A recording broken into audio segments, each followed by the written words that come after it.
against the backdrop of increasing economic liberalization, rising stakeholder expectations, and the development of a more sophisticated and discerning public, the Attorney General's Chambers aims to be the leading one-stop destination for the provision of legal services to the public sector.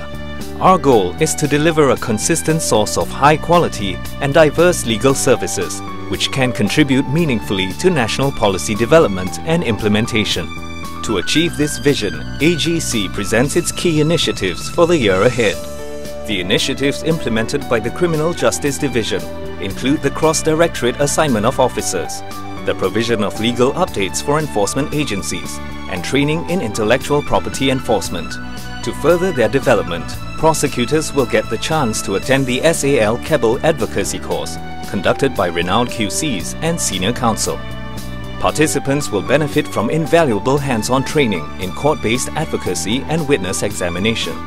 Specialized teams will also be set up to handle sensitive criminal offences, such as those involving seditious, racial or religious matters, which require an appreciation of wider social and political considerations.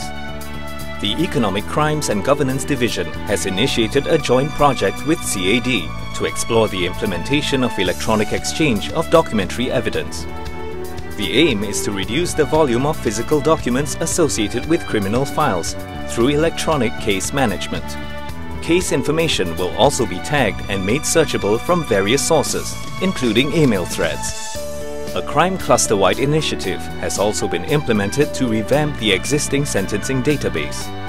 The aim is to create a centralized repository of sentencing information, cases and documents featuring enhanced search functions based on user-defined tags and data syncing from external systems.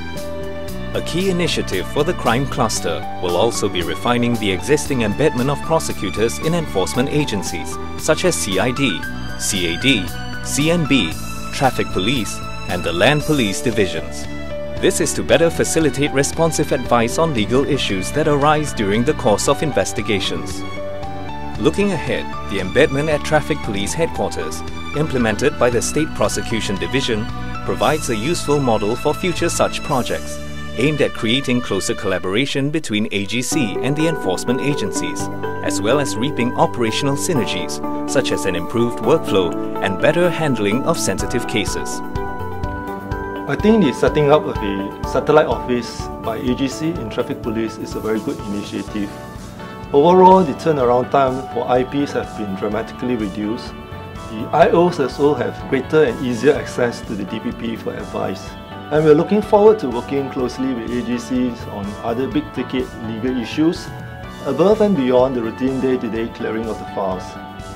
Embedded officers have the advantage of being attuned to the breadth and depth of traffic-related offences that are being investigated and prosecuted.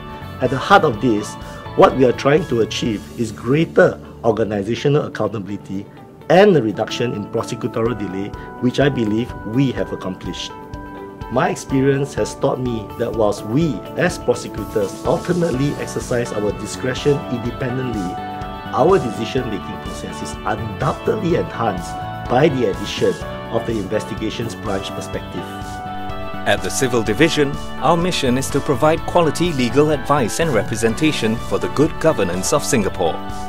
This year, our initiatives fall within three broad categories, starting with enhancing client services. First, Civil Division already reviews the positions of all judicial review proceedings involving statutory boards. Our next step would be to propose legislative changes for State Council to represent statutory boards directly. Second, Civil Division jointly with EGD will be representing the Monetary Authority of Singapore in civil penalty cases under the Securities and Futures Act. These two initiatives will allow exciting opportunities for our legal officers to be involved in challenging and cutting-edge work. Civil Division also seeks to develop and update contract templates for the use of our government clients. This project will be undertaken jointly with our Ministry LSOs, who are part of the extended Civil Division family. On our structure and processes, Civil Division has already created practices led by directors to allow legal officers to specialize even further. We will be forming work groups under the practices, such as the data protection and public finance work groups under the advisory practice. In terms of training and outreach, Civil Division will be improving our client engagement by hearing from them through briefings and learning journeys. The International Affairs Division continues to fulfill its mission to advance and protect Singapore's interests through international law. One avenue by which the division pursues its mission is through developing international law expertise in Singapore. Plans for the establishment of a treaty section in IAD are also underway. The creation of this specialist section will enable IAD to provide a complete suite of information services on treaty drafting and practice. IAD is also developing a model bilateral investment treaty to assist officers from AGC, as well as government ministries and agencies in their negotiations on BITs on behalf of Singapore. The Model BIT aims to maximize the benefits from foreign investment while ensuring that Singapore's and Singaporeans' interests are protected. Beginning in 2014, an LSO from IAD will be attached to Singapore's permanent mission to the United Nations in New York. This will be to increase Singapore's profile and influence in the international legal sphere, and the officer will be exposed to work in diplomatic circles as well as that in the UN. Hopefully, this will allow us to develop a holistic understanding of these systems and to enhance the quality of advice that we can render to the Singapore government on matters of international law and state practice. The Legislative and Law Reform Division has 3 broad initiatives for the coming year. LLRD will embark on a 3-year project known as Plain Laws Understandable by Singaporeans, or PLUS for short, to improve the design and readability of Singapore legislation. We will be conducting surveys to get feedback on our drafting style and the online database. With the feedback, we will change our drafting practice, propose amendments to the Interpretation Act, and revise all our written laws. We need all AGC officers to participate in the survey to help make Singapore's laws better. LLRD manages the national database of all our written laws, known as the Singapore Statutes Online. We seek to improve the design and delivery of this service by back-capturing versions which predate 1997 up to the 1985 revised editions for acts, and improving the user interface. For the first time, we will also be producing explanatory notes for subsidiary legislation. LLRD officers will also be given training opportunities in the form of overseas drafting courses and mutual attachment programs with foreign drafting officers. Renowned foreign experts will also be brought in to conduct training in legislative drafting.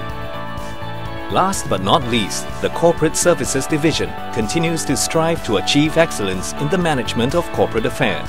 CSD will continue to support Division's efforts in international relations engagement and in their outreach initiatives targeting different stakeholders. One key initiative is the rollout of an efficient asset management and inventory tracking system. We are also building a strategic budgeting model that will optimize budget allocation on key initiatives such as building competencies for new officers. Lastly, our media efforts will focus on improving AGC's media engagement and enhancing our social media sensing capabilities so as to help shape a positive public perception of AGC.